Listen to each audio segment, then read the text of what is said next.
Hey, what's up, pro wrestling fans? Welcome to Nation's Corner. I am Front Row, joined by Debhausen, the great and powerful, Tony Justice, the greatest truck driver of all time, and our special guest host tonight from the Our Nation Sports Show on Tuesday night, Stephen Lyon. What's up, Stephen? What is going on, everybody? Thanks for having me once again. Since quite several people in the crew are in New York City at Dave's event with Busted Open down there at the Gramercy Theater. You messaged me earlier today and said, "Can you be on here tonight?" And like the Skid Row song goes, "Here I am." That's too much. That's too much behind the curtain, Steven. That's too much behind the curtain. Yeah.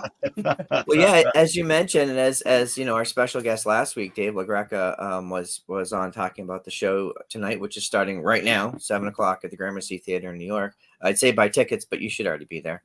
Yeah. As you mentioned, a lot of our friends are there. We've got a lot of our fellow Nation members are there. Some of our friends in pro wrestling are there. It's going to be an amazing event for anybody who is able to attend. I can't wait to hear the stories because they're going to be wild. Oh yeah.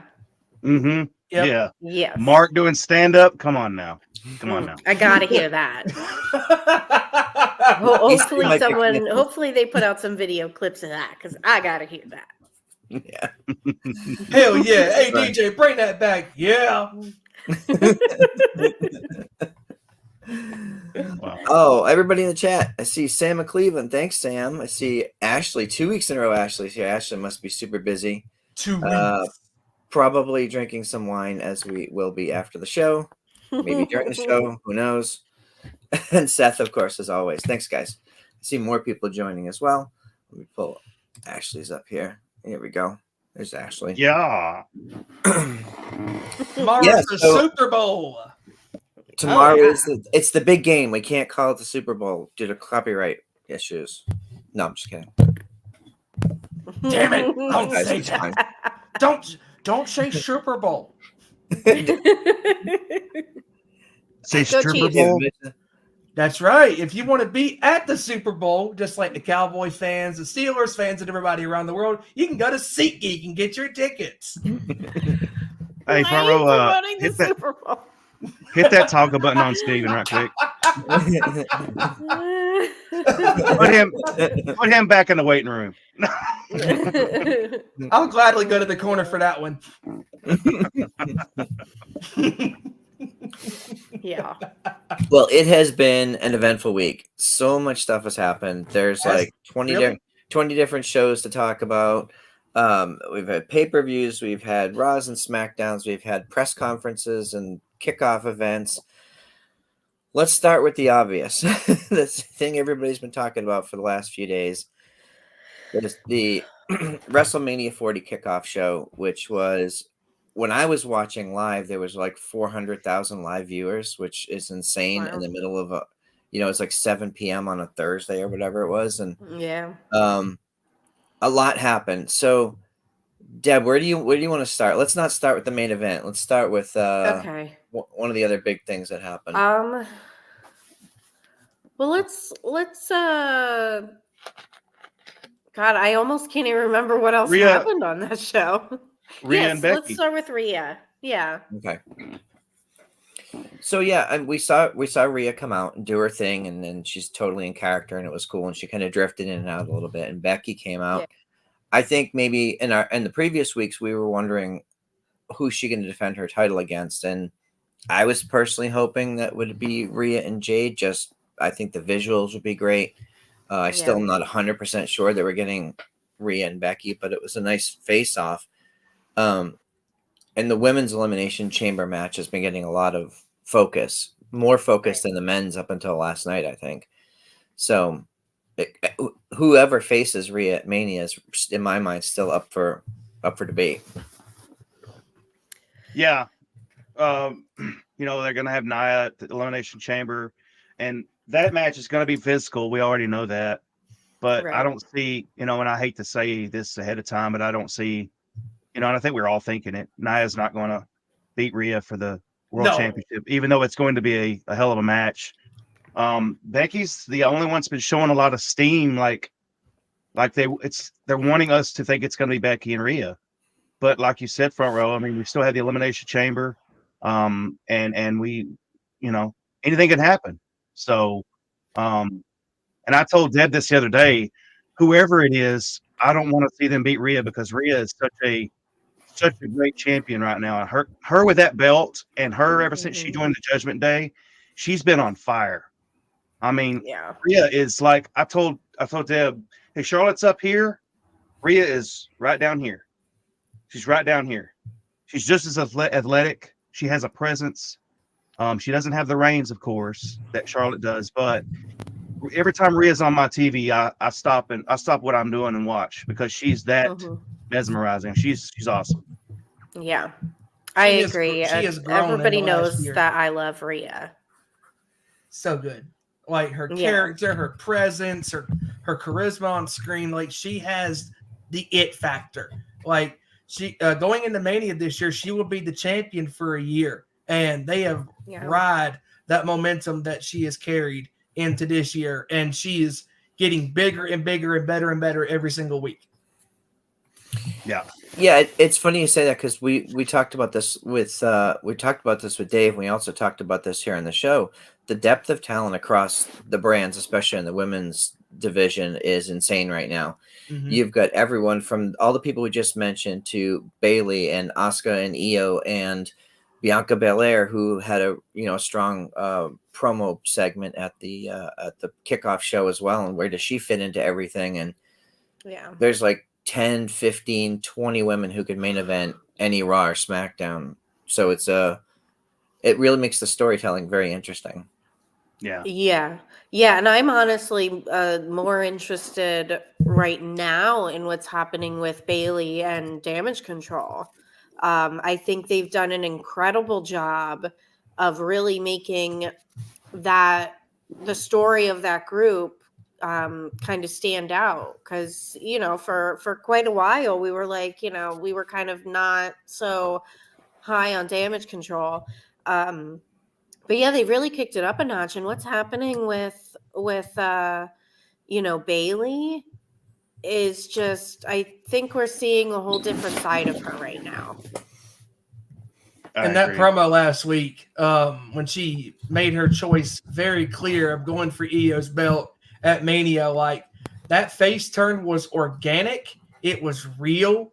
And the fans gravitated to the promo and the way she was speaking from the heart and basically saying, I thought you guys were my best friends. A best friend doesn't talk crap about their other, really good friend or close friends.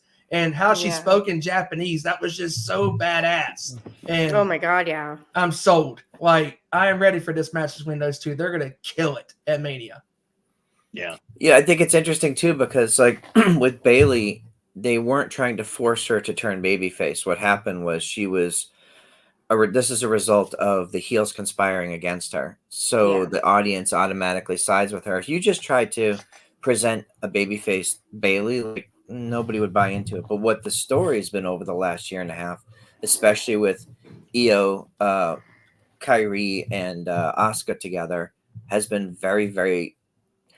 They're three of the best female wrestlers on the planet and three legends from Japan, and they're on our TVs every week against Bayley, and Bayley's who she is. I'm super excited to see what happens. I thought Dakota was going to side with Damage Control, and she didn't. So we'll see. Is that permanent? I don't know. It's quite interesting. Like last night on SmackDown, you could definitely see Dakota kind of like she was torn. Like, who does she go with? Who does she side with? And I said I will say it. John, I think was right. She don't tell him that though. Don't tell him that. She betrayed her friend once before. I think she would do it again. It is her MO. I think right now the song that's playing in her head is The Clash's "Should I Stay or Should I Go?" Yeah.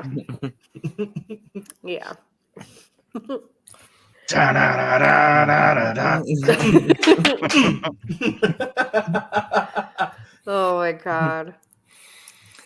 A lot of other stuff happened, and a couple before we talk about the big news. I just want to give a lot of credit to CM Punk on commentary on that Oh, kickoff God. booth. Him and Big E were outstanding. Yes, they were. Yes. So good. Yes. So good. And subtle, a lot of inside stuff, like just real, not mean, but just like if you know, you know, and he's winking at Right. the people at home, and it's really good. It was, Yeah. you can see Michael Cole reacting to all of it. It was so good. And Pat McAfee as well. You know, he did a great job when The Rock was on his show earlier in the afternoon, and he did a great job at that. You know, press. I don't really want to call it a press conference. Okay, it was a kickoff not show. Yeah, Kickoff. It was a kickoff show for a show in 2 months. I don't Kickoff. know. You kidding me? Kickoff. But yeah, Pat McAfee, he's just, oh God, I just adore him. He's the best. I loved that when The Rock was on his show that afternoon, when Rock kind of went like into promo mode there for a minute. And you know, Rock even kind of pointed it out afterwards. Pat McAfee's face like totally changed. Like I think he's still such a fan, and when something like that is happening right in front of him, he's just kind of like, he's so interested, and he's just standing there staring, and he did almost go like, you know, whiter than he already is. But yeah, he's been doing an incredible job. I'm so glad he's back on commentary.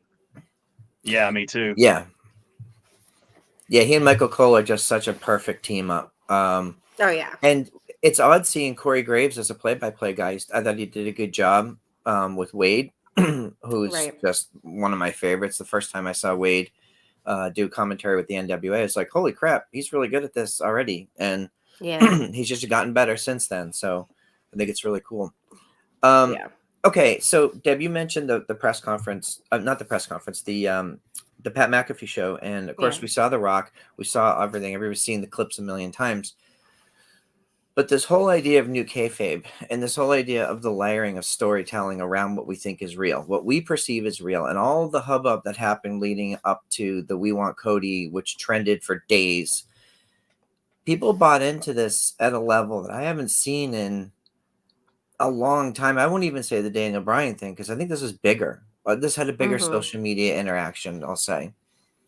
And that, I think people knew with the Daniel Bryan thing, once they had like the fans in the ring and all that, they knew it was a work. Like they knew what they were watching. Mm-hmm. We really don't know what we're watching, because we're seeing little things like there are little tidbits of this entire week that I can look at and go, oh, that was real. Or was that real? I don't know. Is that character? Is that not character? And that's a really hard thing to do today. And we all bit into it. Steven, you were angry.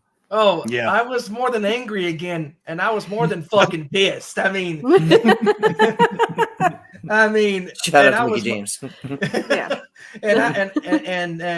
Yeah, it was. I told you guys, I have not been this worked in a long time. As long as I've been a wrestling fan, it's been over 20 years since I have been worked into a frenzy. I mean, it was madness on social media. Like, it is just amazing.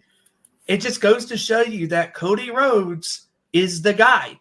He is the guy that is doing it well in professional wrestling. I mean, who would have thought that, as Collinsworth would say, here's a guy that goes from being booed out of the building in AEW and cutting that hell of a promo, going from the fans telling him to shut the fuck up and turning that entire crowd around and getting on back on his side. He leaves AEW and he goes back to WWE, and he has turned around the fans, perspective of him, and he has become the most beloved babyface in such a long time. I mean, we know John Cena was the guy, for years in WWE, but I mean, it is just remarkable what Cody has been doing the last 2 years on television, and not just television, but even in and out of the ring.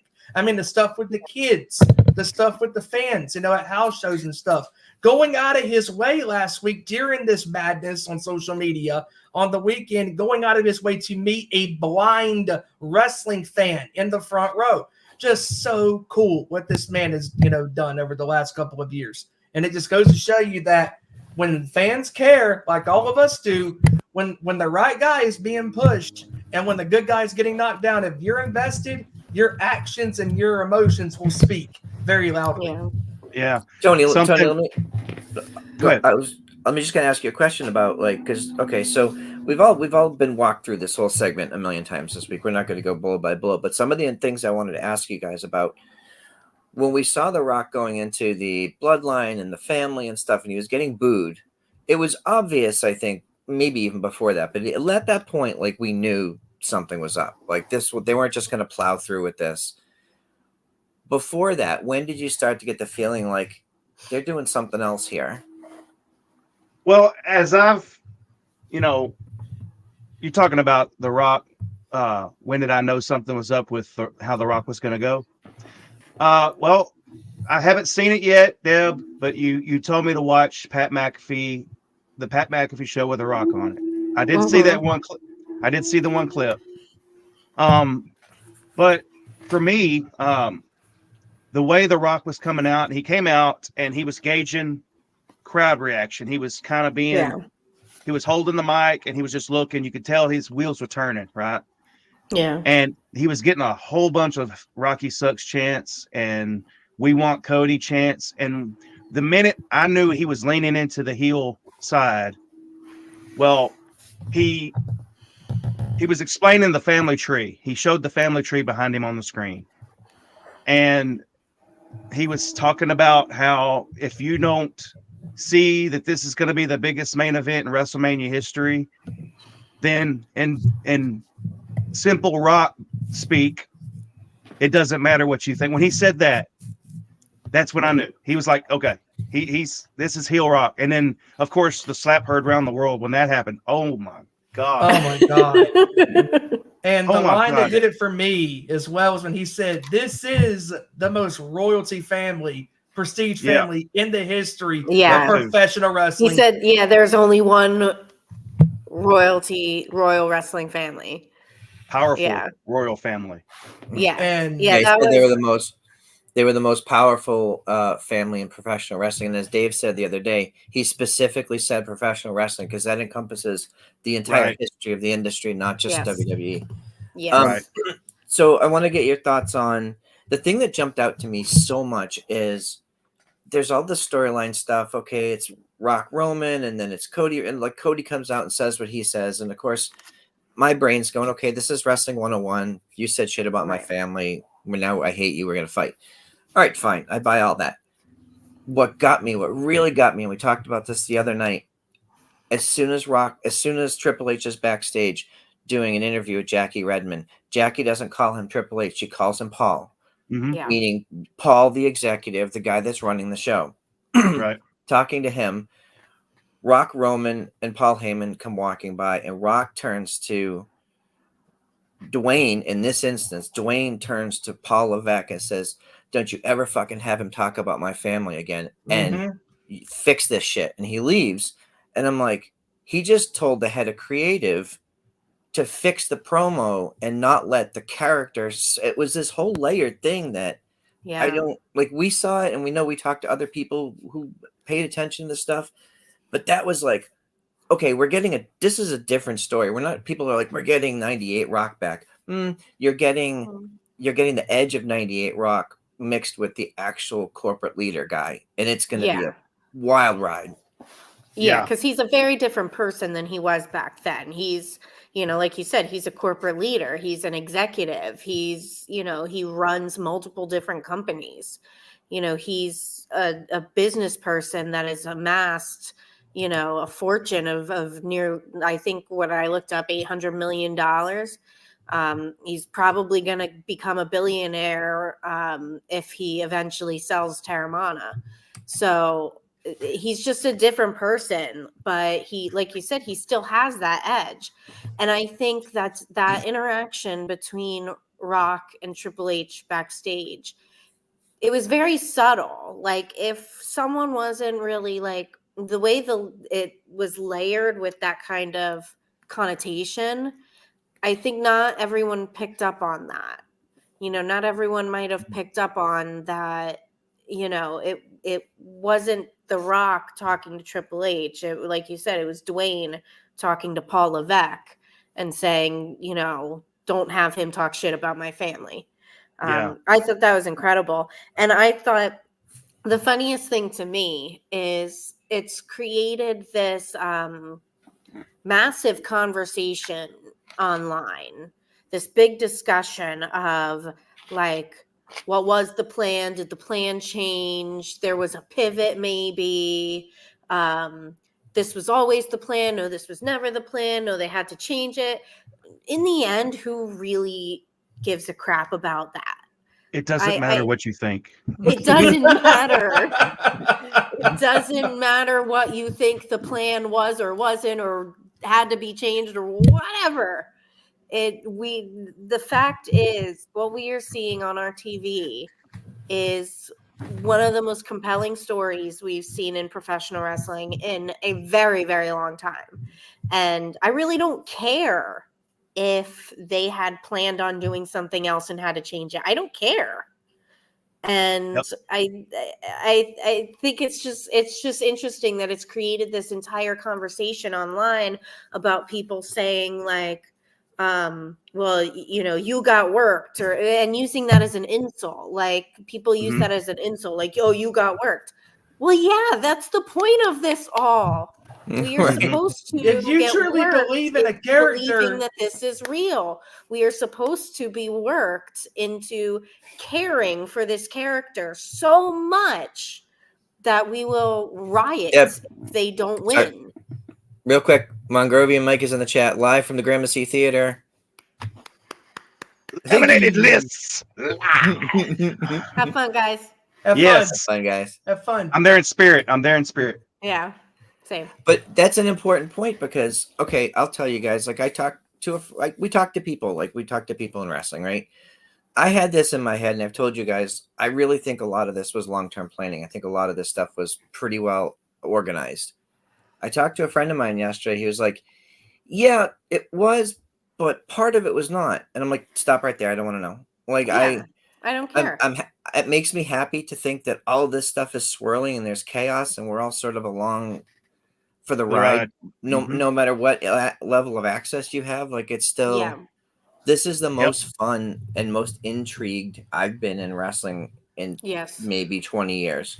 And it's like Triple H said in his opening promo during the kickoff, he said, this is a newer, WWE. This is a new era in the WWE. It is. And when you got a guy who is spearheading, at the top of the creative team and doing what he's doing, at the end of the day, he is a wrestling fan. He is a fan of professional wrestling. And even real quick, we got special guests. No. Here we go. Oh, there they are. We're live. We're live. Look at the audience.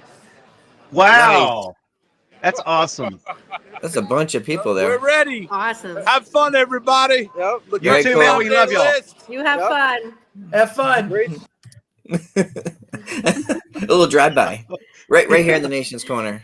Chaos. You heard it here first. Great. Now we're going to get taken down because we had live contact from somebody else's show. Anyway. And I think... Go ahead. Sorry. It's amazing because when you have a guy in Triple H who is a wrestling fan first and foremost, that he connects with the wrestlers, because I really think that since he's taken over, since Vince has been gone, from being he was the final guy and what went on television, what didn't go on television, since Triple H has been taken over, you can really tell that the commentary teams, the wrestlers, the boys and gals in the back, they're more loose, they're more happy. It's a more team environment. And a lot of stuff has gotten accomplished. And the biggest thing for me is that the mid-card title belts, the Intercontinental and the United States Championship, mean a hell of a lot more now than they did when Vince was in charge for the past several decades.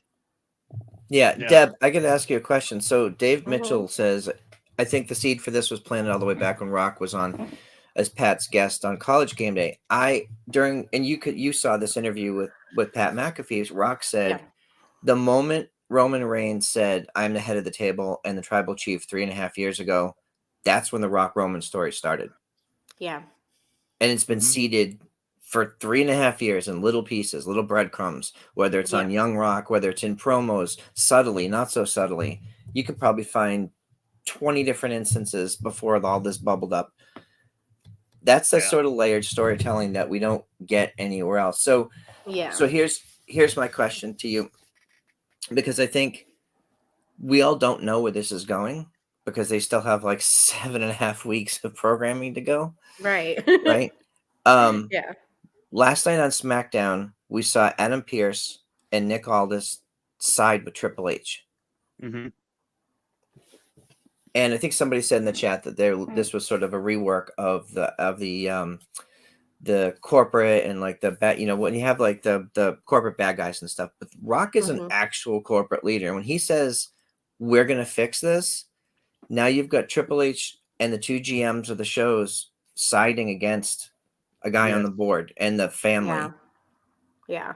Where do you think that's gonna? How do you think that's gonna play out? I almost think that it's possible that The Rock is gonna be sort of filling the Mr. McMahon role in a way, not the same way that Vince played that role, but he's gonna be filling the role of the corporate executive that will be telling the head of creative what to do. And like we saw there, when, after, shit went down and we saw Seth Rollins yelling at The Rock and saying, you think you can do whatever the fuck you want to do. And Rock said, yeah, I can do whatever the fuck I want to do. Yeah. and I love Rollins there. And he's like, I don't give a shit if you're on the board of directors. Yeah. I'm like, this is so good. I mean, just everybody on Thursday played their parts and hit a monstrous grand slam. Like, it was very well executed by all involved. Yeah. But Deb makes an important point. Tony, I want to get your thought on this. When Vince McMahon was doing PR calls and quarterly earnings calls and board calls, he was the board member. He was the corporate guy, away from the character. Rock has already now told us that Dwayne The Rock Johnson, is going to be in and out of character all the time, because he's done it in all of his appearances recently. I wonder how that plays with the stockholders, with the board. Like, it's going to be delicate to be able to weave a story into real life business life, and still let people know like everything's fine, everything's good, don't worry, this is just a character. But it's not. Like, he's literally doing it in his public appearances as the corporate leader, talking about other brands.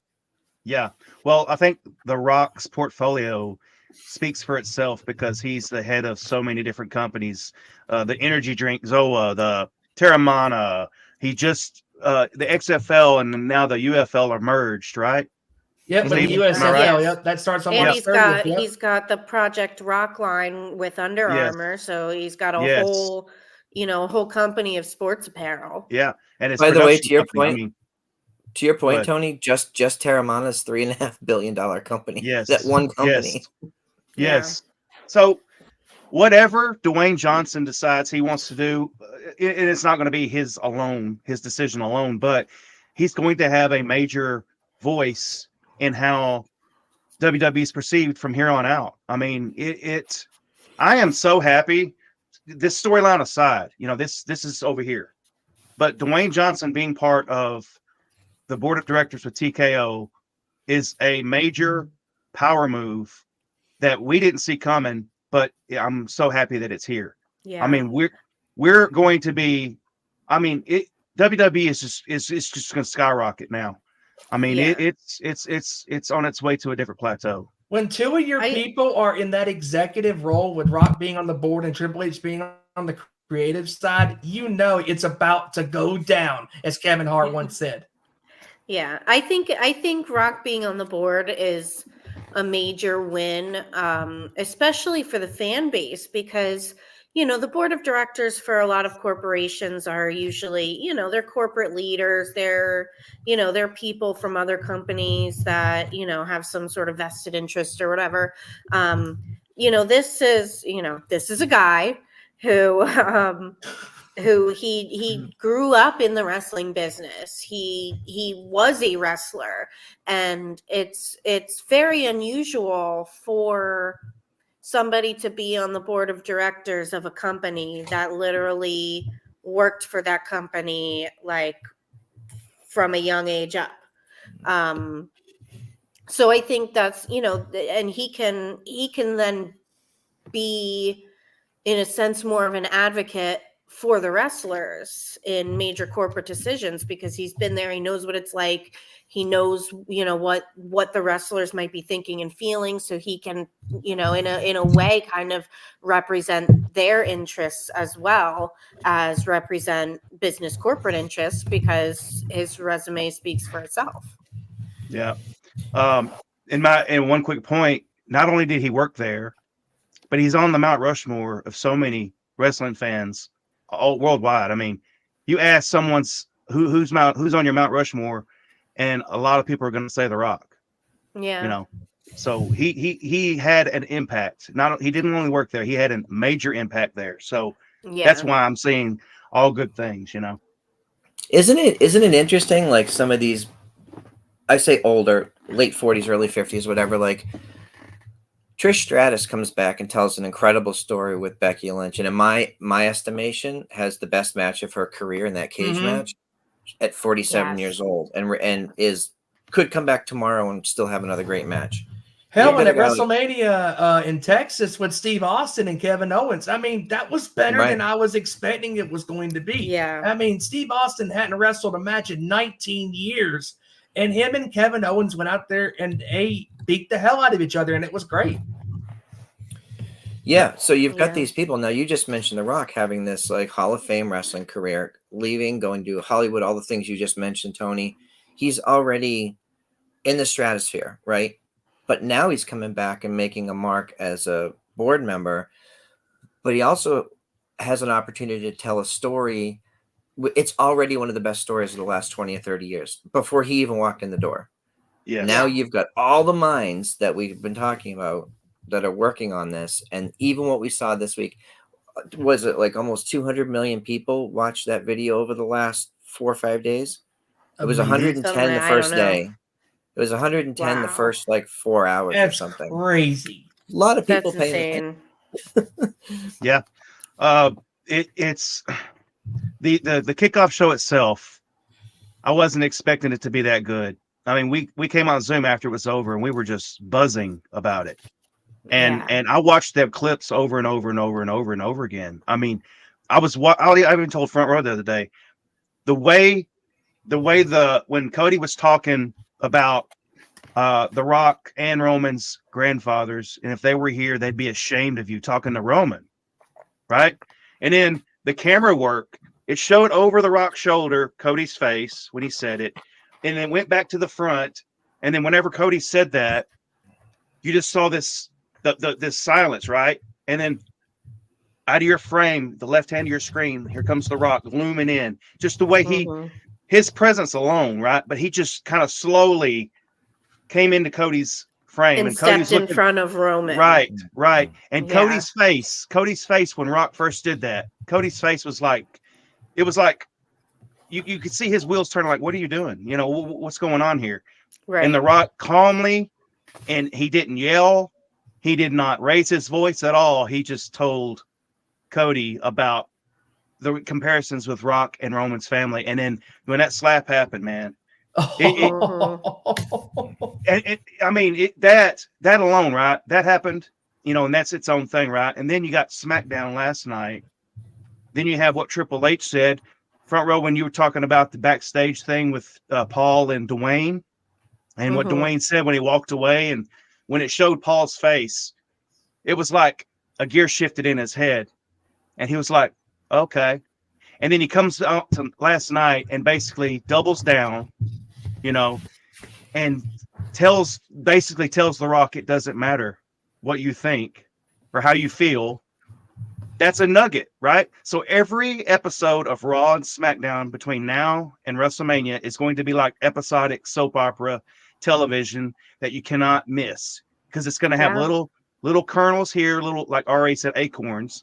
Going to have little acorns planted, here just until WrestleMania. This road to WrestleMania is going to be a very interesting one, and it's the most interesting road to WrestleMania that I can think of that's happened in a long time, and it's deservingly so because it's WrestleMania 40. WrestleMania 40 is going to be it's on par to be the greatest WrestleMania ever.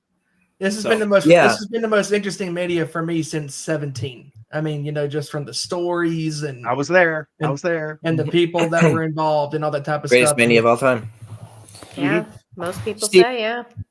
Steven, I want to ask you about something that, man, I love this because they cut back to Big E, and they ended the kickoff with good. with the panel, and Big E. There's no character here. Big E was like, Roman's the bloodline. He's got all this support. He goes, but Rock is literally on the board of directors. He's the boss. I don't care what anybody says. He's like, he's the boss. He's like, I love Cody, but I don't know, man. He's like genuinely going. And then Punk was great. Like Punk's like, man, if somebody takes side of me talking about my family, I'll punch him right back. Punch him in the teeth. It's pro wrestling, for God's sakes. I was like, this is fantastic. I love Pat McAfee. Pat McAfee was like, what just happened? And Cole's trying to summarize things. And Pat's like, tell me, Cole, tell me what just happened.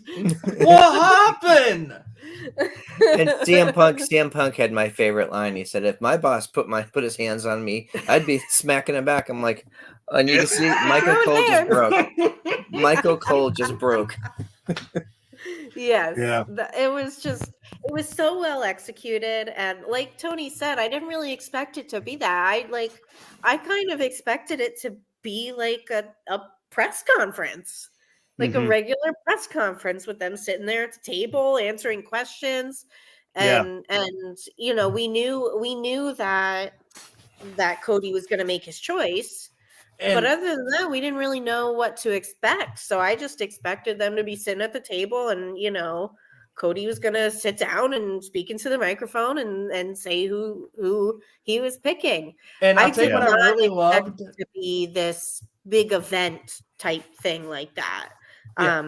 It was really interesting, and I hope they kind of do something like that every year. This was the first time they've ever really done anything like that. And I tell you what I really loved real quick as well is I loved how when Cody came out, there was no music. You just heard his voice. He popped up, boom, crowd exploded. Yes. I mean, and I loved how Roman was like, look, you hesitated. So you know what? I'm picking my opponent. I'm picking The Rock. And Cody was like, hold up. That's not how this works here. No. I won the Rumble. So I have the right to choose whoever I want. And I choose you. It was very well executed. Yeah. So Tony, and Dave Mitchell says in the chat something that you pointed out too. You were talking earlier about the production and the camera work. And you even said it on the day that when Punk was making his comments, in the background, Rock turned and focused on Punk.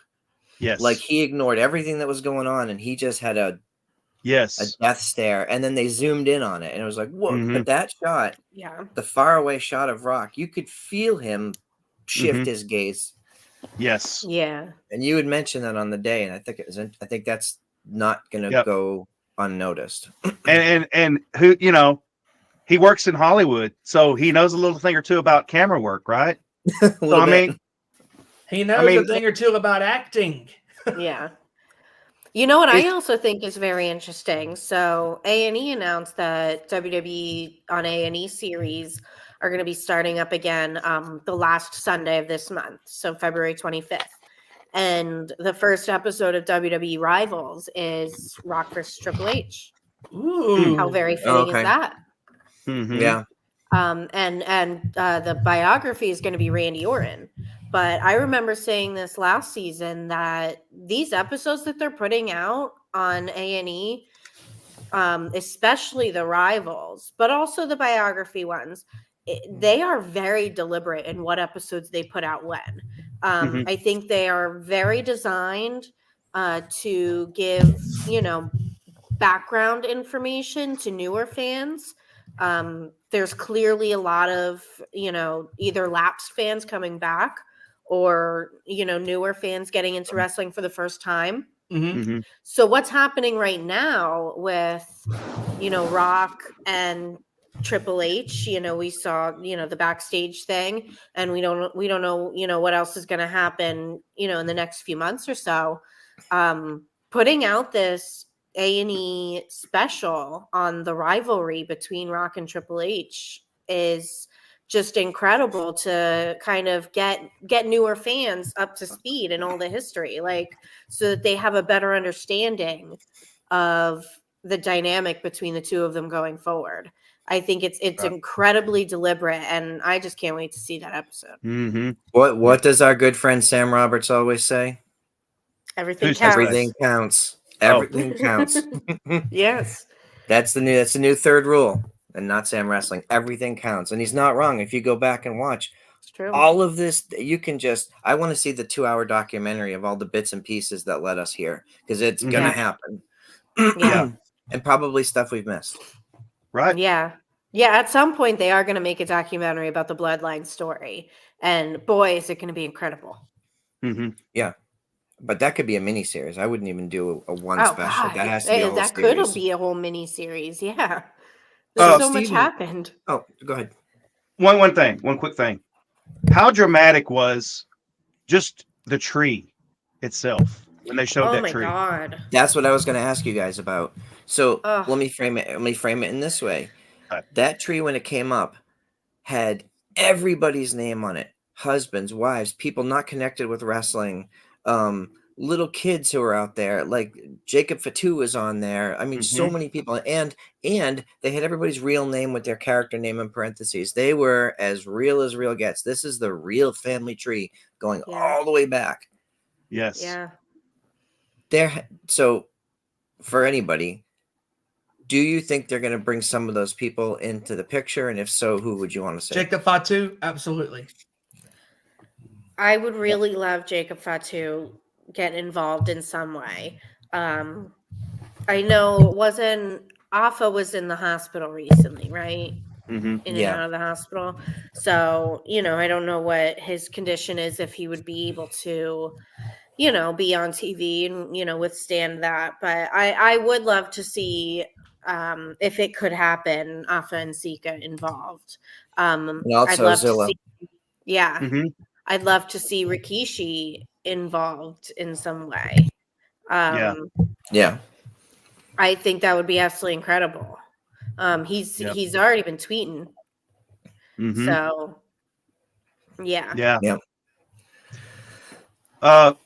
One quick thing, and I don't know if we want to go into the weeds with this one, but we talked on Zoom the other day, and we were talking about, and they hinted at it at the kickoff show. What if we get as a major swerve at the end of night 2 at WrestleMania? Jey Uso comes out, costs Cody the victory, and that's Jay's way of getting back into the bloodline, because with The Rock being with Roman, with this new bloodline chapter, The Rock wanting everything to be right with the family, and Jay comes back and costs Cody his victory. That's going to piss Dave off. That's going to piss a lot of Cody fans off. But that's going to continue this. That's going to continue this story. And if that happens, Roman's getting that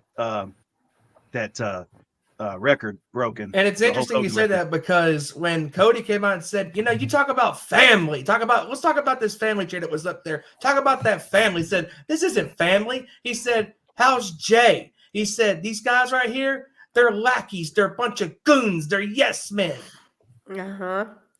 So let me ask you guys this, because as it stands today after the kickoff show, Rock has now become the top guy in the family. Like he was technically before, but character wise, he stepped in. That shot was very intentional. You're right. They showed the little brother Roman, at least how he was perceived on stage, even though he's the champion. Rock is the guy in the room. He's the Hollywood star. He's the board of directors member, and he's the biggest, most threatening person on the stage. How are they going to get Roman to eventually be at the top? I think, like we talked about, I think Cody does his thing. and then he has to go do something else, and it Rock Roman is the story for 41. Yeah. They're going to be aligned right now because they're against Cody and Seth, and they're all pissed off and they're running things and, you know, all that stuff. But at some point, those two are going to go nose to toes, and they're going to have to tell the story. And like Bully always says, like, Roman is the top of the industry. How do you get a guy like that higher? Well, this will do it. You know, you bring in the most famous person on the planet. Oh, by the way, who can wrestle? And you help them tell a story that's going to make Roman bigger. So, it's perception wise. So that the question in all this is the perception right now. Does it cause a problem with Rock being visually above Roman? Well, I mentioned it.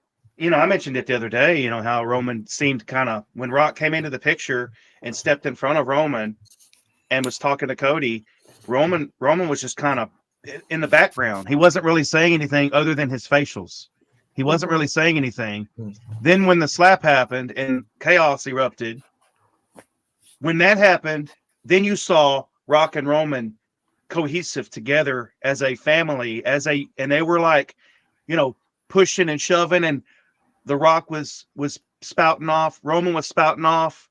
Roman almost, to me, he kind of looks like you could tell he had the Rock's back, story's one thing, but family is forever. Family is beyond story. So what I saw Thursday night, it's kind of a page out of, it's like heritage, Samoan heritage, bloodline, all that stuff meets Sopranos, kind of the family. Like, we're going to do whatever, by whatever means necessary, we're going to handle our business. And that's the perception I got when The Rock was backstage with Paul, when Dwayne and Paul were having their little thing. That's how I perceive that. The Rock was like, fix it or we will, And I think now, what does he mean by that? And I think at some point Triple H is going to be involved with this too on screen as well, because he already kind of, he is now. He's going to be. He's going to be because after what happened on Thursday and then coming on television last night and doing his thing and saying, "Hey, it goes through me, whether you like it or you don't. It doesn't matter how you feel." And I'm like, man, I don't know what's going to happen, but I'm strapped in. I'm ready to go. Like, so here's, sorry, Steven, just real quick. Mac Davis is in the chat. Appreciate you joining us, Mac. What's up, man? And he brings up a good thing. So I was talking to somebody yesterday about Triple H can't wrestle. Like, he's not cleared for wrestling, which is for his health, of course. The suggestion was made that Triple H would nominate Cody to represent him in the ring against The Rock if Roman was still facing Cody. And that's what I'm going to put this back up again. Mac Davis says the same thing. Cody versus Roman, Seth versus Rock. And the story there is that Seth is stepping in the ring as like a DH, so to speak, right? He's going to be the guy to represent essentially the good guys. Like, the authority in this case are actually the baby faces, and the corporate leaders are the heels. Right. So they've kicked it all up one level. So I think that's interesting. Yeah, Sam. Sammy says, Nick Aldis. Look, we all know Nick can go. Right now, what he's doing is perfect. Don't change a goddamn thing, because he is telling a wonderful story. He is a guy, like, here's a guy. Steven, you got me going on that now. But watch that presser, not the presser, the kickoff, and you saw Adam and Nick up on stage, and that was a big moment, and they knew a lot of people were going to be watching, and they all, I think, Tony, you said it the other day, everyone played their part perfectly, including everybody that was on that stage. And Nick's been there, done that, but this is a big platform for both of those guys. So they're very important parts of this story. Right. One point I'd like to make, Deb touched on it earlier about bringing back lapsed fans back into wrestling with the biography stuff and all that. Well, with The Rock being part of that kickoff show and what happened, they showed that on news outlets all over the place. They showed that, my mom saw it on her news that she watches on a local network at home. She saw it. And when I showed it to her, because I was over visiting with her yesterday, and I showed her the clip of Rock slapping Cody, and she said, "Yeah, I saw that on the news."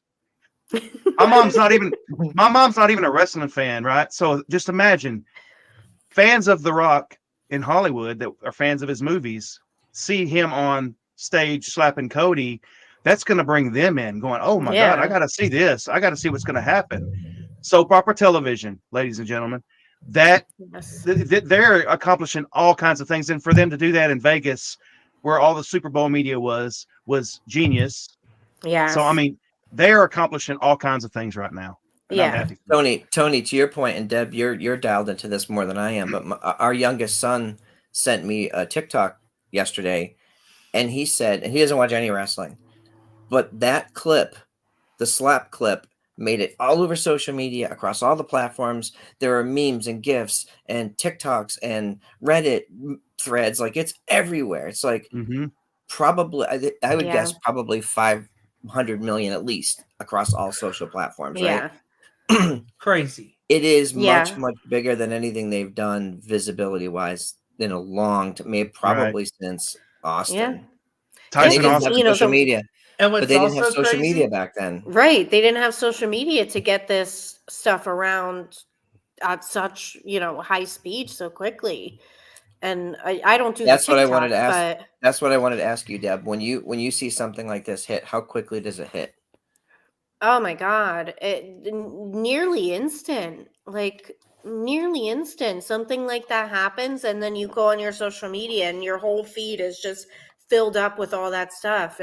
And like Tony said, it's on the local news. It's on, and it was brilliant that they did this in Vegas, because every major media outlet in the entire country is all in that city right now. So WWE doing a big event at an arena in that same town, all the media, all the all the media outlets are going to cover it. So, and they're going to put it out right away. The news and media outlets, they're kind of, caught up on social media too. So you don't have to wait till the 10 o'clock news to see it. They're going to put it out on their TikTok page and their Instagram page right away. This was a non-performance, televised Raw, SmackDown, pay-per-view, anything. This was no wrestling, all talk. And it was free, and it was the most watched, non-in-ring product ever. Right. Unbelievable. I mean, just the numbers that they posted on Thursday. Yeah. When I was watching live, I tuned in for part of it, and I was like, "Holy shit! There's 400,000 people in the room." Oh my God. Yeah. And so it is interesting that they had a free event. I also say, not to be negative, but I did think it was funny that I was reading that the dirt sheets were not allowed access. But Tony, to your point, that they're controlling their narrative. They're knowing exactly which outlets to use for what, who to allow in to ask questions. It's Deb, you said it's intentional. Every step, every bit, every word, every character is intentional in this, and I'm here for it. Yes. I am too. I can't wait, man. And it's like we talked about it also as well. Like, people were wondering, oh, poor Seth, why is he there? He was there for a reason, because his actions, his facials, everything that he did on that stage was perfect. He was there for a reason. Everybody on that stage was there for a reason. I mean, even Seth and Roman's back and forth banter was great. Oh, look, you finally showed up. Yeah, great. And Steven, so you probably, you have better hearing than I do. Seth off mic was still talking shit through that whole thing. Yes. And I just love how Rock's like, we do it whatever the fuck we want. He's like, no, I don't give a shit. This is bullcrap. He's like, I don't care if you're part of the board of directors. I've been the guy. I've been one of the guys here, week after week. And I'm like, this is tremendous. Yeah. Seth is very underrated, because look what he was involved in, another viral segment that went viral, non-televised, on camera, off camera kind of thing, but it was caught by a camera and just sent out all across all social media when CM Punk returned. Yeah. And they were having to hold him back, and he was just visibly irate at the fact that CM Punk was there. Now Seth Rollins is involved in this. talking, and whatever it was caught on camera, off camera, whatever. I mean, Seth knows what he's doing too. So he definitely he knows what he's doing. yeah, something I want to point out. If this had happened a few years ago, when Roman's out there saying, "Well, Cody missed his moment. This is the new match." Well, that would have been the match. Like they would have just been there announcing that match, and Roman, the character, would have just taken over. But instead, you had Seth off mic going, "Yeah, that's not how this works. Like you didn't win the like Cody won the Rumble." And he was the voice of the fans, who the fans are going, "No, we know how this is supposed to work. This is bullshit. It doesn't make sense." And then Cody comes out and says, "This is bullshit." Which I love. The fan service for all this is terrific, and the respect that they're giving the intelligence of the fan is new. I think or at this level, it's new. Right, definitely. And it's because Triple H is involved. Him and The Rock are involved. At the top. And running things and. And they're working together. I mean, and it's just, again, when you have wrestling minds, knowing what they're doing, it's like we talked about. Let them cook. Yeah, exactly. Cook. And Triple H was one of the, you go back to the days of DX.